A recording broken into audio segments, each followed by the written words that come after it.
एक समय की बात है। एक छोटे से गांव में राधा नाम की एक महिला रहती थी। राधा बहुत ही धार्मिक और भगवान में आस्था रखने वाली महिला थी। उसके घर के आंगन में एक सुंदर तुलसी का पौधा था, जिसकी वह रोज सुबह शाम पूजा करती थी। तुलसी के पौधे को हिंदू धर्म में बहुत पवित्र माना जाता है और इसे देवी लक्ष्मी का रूप माना जाता है। राधा का विश्वास था कि तुलसी की सही देखभाल और पूजा करने से घर में सुख समृद्धि आती है। एक दिन राधा की सहेली मीरा उससे मिलने आ। मीरा भी धार्मिक प्रवृत्ति की थी, लेकिन वह वास्तुशास्त्र और पूजा पाठ के नियमों के बारे में ज्यादा नहीं जानती थी। दोनों ने साथ बैठकर चाय पी और धर्म कर्म की बातें करने लगी। बातों बातों में राधा ने मीरा को अपने तुलसी पूजा के बारे में बताया। मीरा ने कहा, राधा, मैं भी तुलसी की पूजा करना चाहती हूँ, लेकिन मुझे इसके नियमों के बारे में ज्यादा जानकारी नहीं है। क्या तुम मुझे कुछ जरूरी बातें बता सकती हो?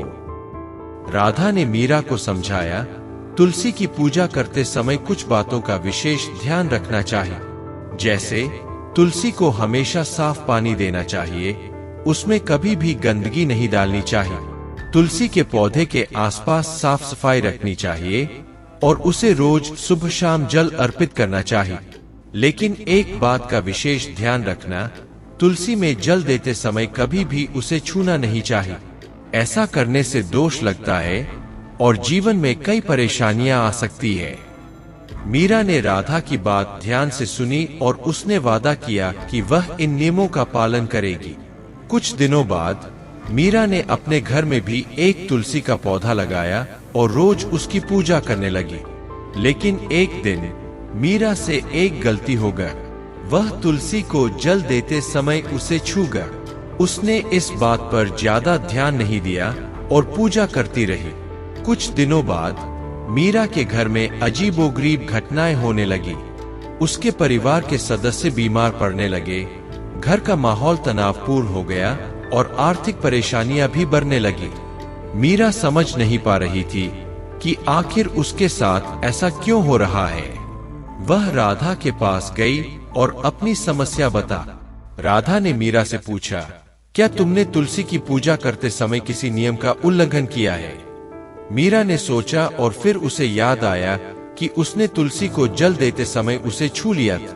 राधा ने मीरा को समझाया, तुलसी को छूना एक बड़ी भूल है।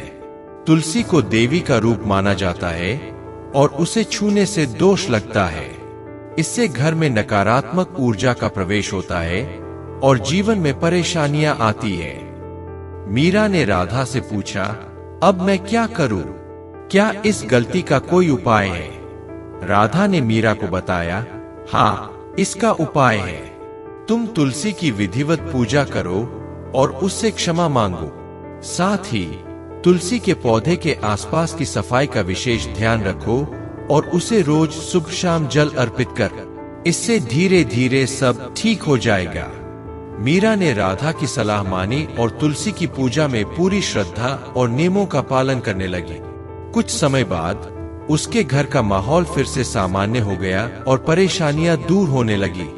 मीरा ने इस घटना से एक बड़ी सीख ली और उसने निश्चय किया कि वह अब कभी भी पूजा पाठ के नियमों को नहीं तोड़ेगी। इस कहानी से हमें यह सीख मिलती है कि तुलसी की पूजा करते समय नियमों का पालन करना बहुत जरूरी है। तुलसी को देवी का रूप माना जाता है और उसकी पूजा में की गई छोटी सी भूल भी बड़े दोष का कारण बन सकती है। इसलिए तुलसी में जल देते समय उसे छूने से बचना चाहिए और पूजा के सभी नियमों का पालन करना चाहिए। ऐसा करने से घर में सुख समृद्धि बनी रहती है और जीवन में सकारात्मक ऊर्जा का प्रवाह होता है। अगर आपको यह बातें प्रेरणादायक लगी है तो इसे अपने दोस्तों और परिवार के साथ शेयर जरूर करें और कमेंट्स में अपना राय जरूर बताएं। यह वीडियो आपको कैसा लगा? अच्छा लगा है तो वीडियो को लाइक करना ना भूलें। अभी आप इस चैनल पर नए आए हैं तो आप इस चैनल को सब्सक्राइब जरूर कर लीजिए। आपको ऐसी वीडियो रोज देखने को मिलेगी। धन्यवाद।